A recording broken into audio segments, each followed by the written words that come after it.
After my father suddenly passed away from an unexpected illness, leaving behind a staggering $2 million debt, my mother and brother Tom took matters into their own hands. They decided how to handle my father's inheritance without consulting me, leaving me to bear the brunt of the debt. My frustration with them reached a boiling point, but the thought of their future struggles made me smirk inwardly. I'm Nancy, a 24-year-old single woman working as a nursery teacher at a daycare. I graduated from a junior college and have always lived at home with my father, mother, and my brother Tom, who is close to my age. Since childhood, Tom and I haven't gotten along. A graduate of a prestigious university, Tom looked down on me for my junior college education. His arrogance was matched by his frequent mockery of my modest personality and average looks. With your plain appearance and lack of impressive credentials, who would ever want to date you? He would sneer. In reality, I do have a boyfriend, but I keep this a secret to avoid provoking Tom's scorn. Though Tom's sarcasm used to sting, those days are long behind me. I now take great pride in my work as a nursery teacher, finding immense joy in interacting with children and watching them grow. Tom's words no longer faze me. My mother, who reveres Tom for his prestigious university degree, constantly boasts about him to relatives and neighbors. In stark contrast, I was often treated as an afterthought. It was clear that my mother favored Tom and showered him with preferential treatment. Unlike her, my father always had my back. Whenever my mother gave snacks exclusively to Tom, my father would secretly share the same treats with me. He would proudly express his admiration for my choice to become a nursery teacher, and I deeply cherished his supportive gestures and words. My father was the CEO of a small company where Tom also worked. Unfortunately, the company's financial situation had been deteriorating recently. Despite my father's relentless efforts to cut the deficit and his late nights at the office, Tom remained indifferent. I can't work for a company run by someone who looks so evenly poor, Tom said, resigning from the company to take a position elsewhere. Since her marriage, my mother had stopped working and fully dedicated herself to managing the household. With no experience in supporting my father's business, she didn't grasp the challenges he faced. Despite witnessing his daily struggles, she criticized him for the company's lack of success. The company is still struggling. If you don't resolve the deficit soon, I won't be able to buy that new bag from the magazine. Honestly, what are you doing every day? You're completely useless, my mother said. She had an insatiable appetite for spending, especially on luxury items, often making impulsive purchases. Her dismissive attitude toward my father, as if she couldn't see the value of his hard work, filled me with outrage. Though I'm no business expert, I've witnessed my father's tireless efforts from a young age and understand how challenging it is to manage a business. My mother, who has been with him for years, should recognize this as well. I couldn't fathom why she would blame him as though he were incompetent. One day, my frustration boiled over, and I confronted my mother, demanding she stop belittling my father. Her response was dismissive and condescending. Why should I be scolded by someone like you? People without an education should keep their opinions to themselves. Don't speak on things you don't understand, she retorted. Tom, seemingly influenced by my mother's attitude, joined in and criticized me harshly. It was clear that despite sharing the same blood, our values and personalities were worlds apart. Nancy, don't let their words affect you. Education doesn't define your worth. Take pride in your role as a nursery teacher. That's what truly matters, my father said. His words of encouragement warmed my heart and bolstered my resolve. Even though part of me wanted to stand up to Tom and felt overshadowed by him, my father's support made me feel fearless. As long as he was by my side, I knew I could face anything.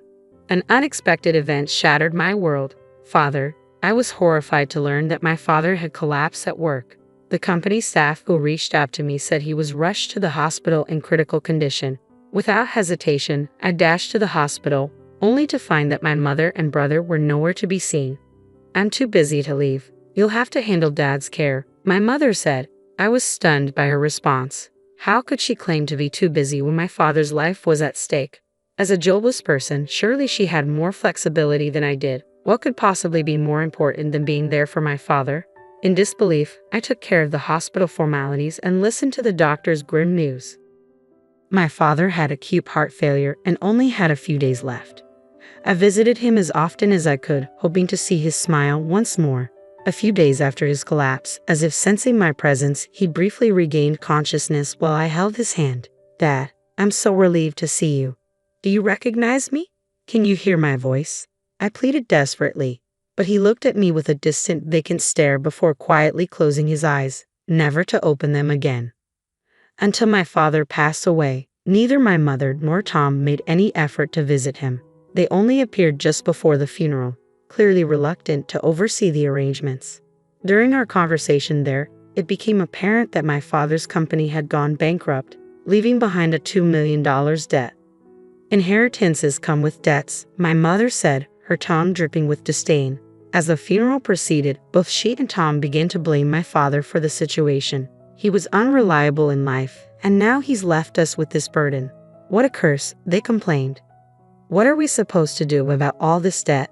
my mother wondered aloud. "I have a suggestion," Tom said with a smirk, turning his gaze toward me. "Since Dad had such a soft spot for you, why don't you inherit everything? You can also take on the debt. It's only fair to repay the love you received from him," my mother added, her voice carrying a sense of cold expectation. Unbelievably, my mother and Tom were trying to offload both my father's inheritance and his debts onto me. Despite my father's passing, they were more concerned with their own interests than with mourning his loss.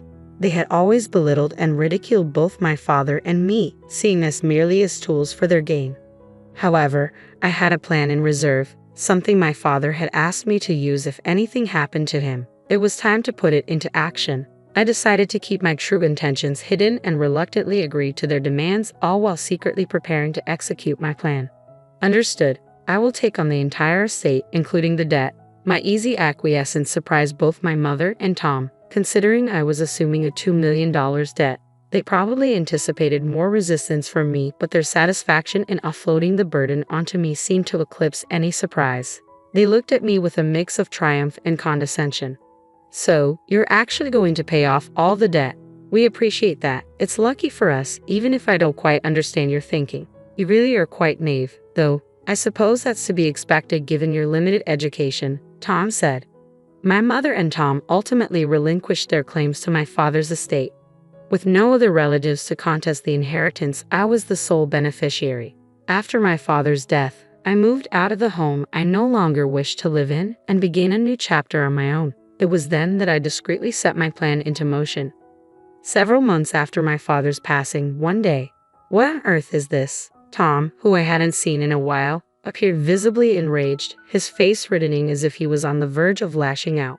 His fury was likely triggered by seeing me emerge from a mansion that could only be described as extravagant. "Why is Nancy, who supposedly inherited $2 million in debt and has such a low social status, living in a house like this?" It was clear that this was the question Tom and my mother would be asking.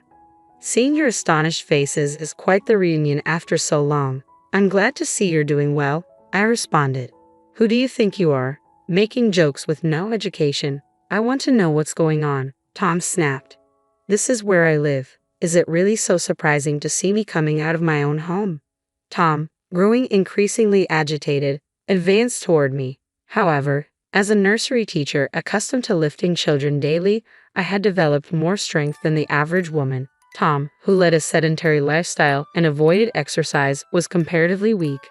I swiftly overpowered him and had him on the ground in no time. He looked utterly bewildered. As Tom lay on the ground and my mother rushed to his side, I smiled and began to explain. "The reason I'm living here is because of the decision you both made to relinquish Dad's inheritance. Before he passed away, my father had been quietly building wealth through real estate to secure our future. Despite the company's debt, the market value of the properties increased significantly after I inherited the estate. I sold them at the right time, and even after accounting for inheritance taxes, the profit from the real estate exceeded $5 million.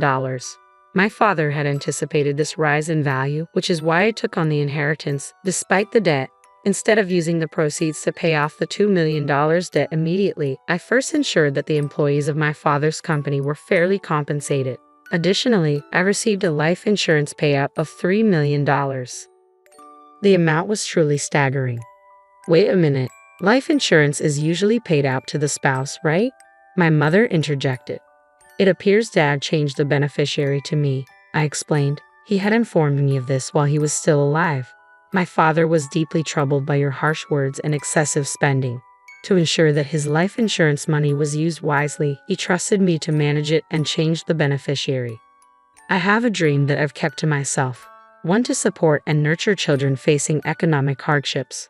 With the funds from my father's estate and the life insurance payout, I built a large house that could easily be called a mansion. While continuing my work as a nursery teacher, I am also applying the real estate investment skills I learned from my father to steadily grow my assets. After explaining everything, my mother and Tom were enraged, their voices rising in anger. "This is absurd. Why didn't you tell us something so crucial? If we had known about the real estate, we never would have let you inherit it."